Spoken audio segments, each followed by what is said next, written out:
You ever get that feeling, that nagging sense that the system is kind of designed to take every single dollar you have? Well, what if it actually is?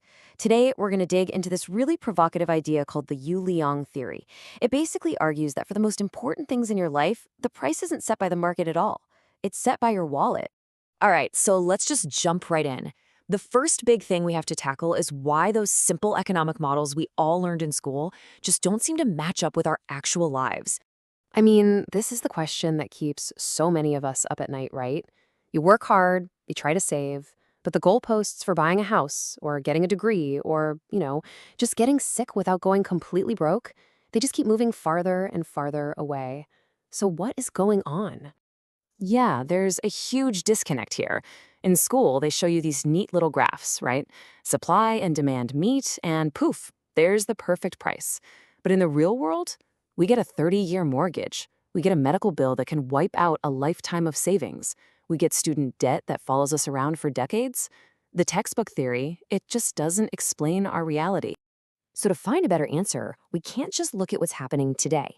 We've got to become kind of like economic detectives and search for clues that have been hiding, sometimes for centuries, in the way people have always thought about money.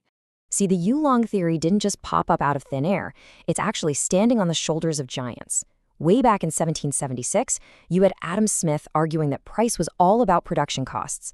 Then, about a century later, guys like T.J. Dunning were noticing how the hunt for profit drives everything. And this isn't just some academic thing. It's echoed in folk wisdom, too. The theory we're looking at today just connects all these powerful, buried truths. Get this. This is from the father of modern capitalism himself, Adam Smith. 250 years ago, he was already pointing out that when you have a monopoly, the price isn't fair.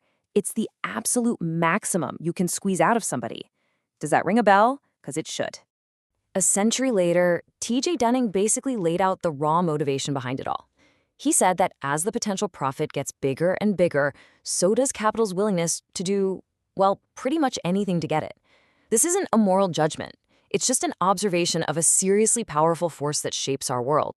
And here's that exact same idea, but it's not from some stuffy old book. It's just boiled down to its absolute essence in Taiwanese folk wisdom. It's really two sides of the same coin. People will do anything for a huge profit, but nobody is ever going to work for free. It's not complicated. It's just the hard-nosed reality of how business actually works. So, armed with all these clues from the past, we can now introduce the core engine of the Yu-Liang theory. It's a concept that completely reframes how we should think about the idea of cost itself. It's called the Rice-Weevil coefficient, and it's represented by the Greek letter rho.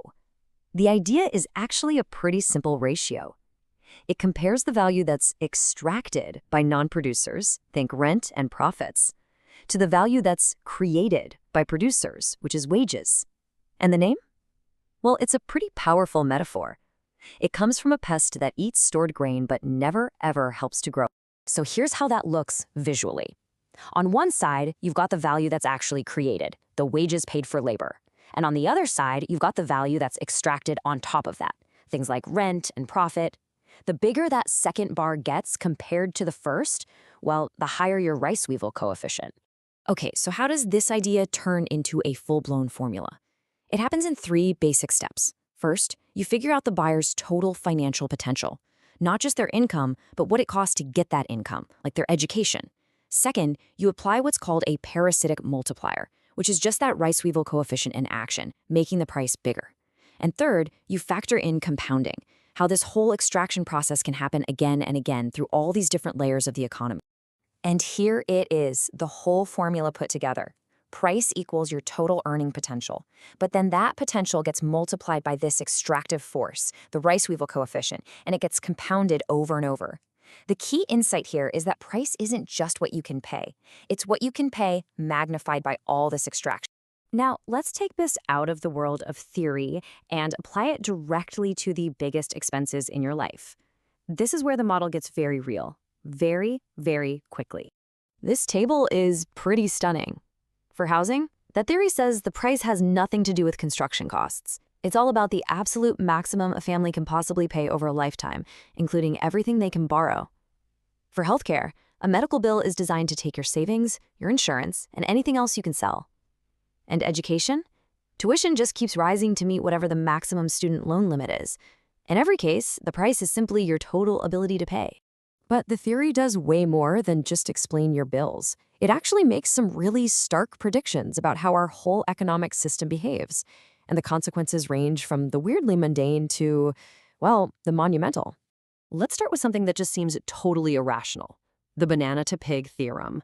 It says that if discounting a product today would hurt your ability to charge a high price tomorrow, it's actually more profitable to just destroy the product. Protecting that high price is all that matters. And this isn't some hypothetical. Oh no, we've seen this happen throughout history. During the Great Depression, you had farmers dumping milk and burning crops while people were starving. Brazil destroyed mountains of coffee. And the source material for this theory points to modern supermarkets that let perfectly good food rot. Why? To avoid ever setting the precedent for lower prices. Okay, now for the truly ominous prediction. The theory proposes something called a system collapse threshold. It argues that when that level of parasitic extraction, that Rice-Weevil coefficient, gets too high, the system just can't support itself anymore. The producers can't keep up with the extractors, and the whole thing becomes unstable. And the historical evidence for this is, well, it's chilling. The theory suggests this isn't some new problem. It happened to the Roman Empire, the Ming Dynasty, the Soviet Union, and the takeaway is stark. Any society that has let this extraction ratio get out of control has, with no exceptions, eventually collapsed under its own weight. So after this whole journey through history, economics, and even folk wisdom, what's the final verdict? What are we supposed to take away from this powerful and, frankly, kinda disturbing theory? Let's put the two models side by side one last time. You've got the textbook theory of supply and demand. It's elegant, but when it comes to life's biggest expenses, its predictive power is pretty low. Then you have the Yu-Liang theory. It says price is just the maximum value you can possibly extract, and its power to predict things like rotting bananas and even collapsing empires is unnervingly high. The most crucial point here is that this isn't some radical new idea. The core truth has been hiding in plain sight for centuries. Adam Smith said it, T.J. Dunning proved it. It became so obvious it literally turned into folk wisdom. Your grandmother would know. But somehow, the simple textbook model won out, and this more uncomfortable reality got buried. And that brings us back here, to this formula that says price is based on what can be taken from you. It leaves us with one final provocative thought. What if Adam Smith's famous invisible hand that's supposed to guide the market was never a guiding hand at all? What if it was a pickpocket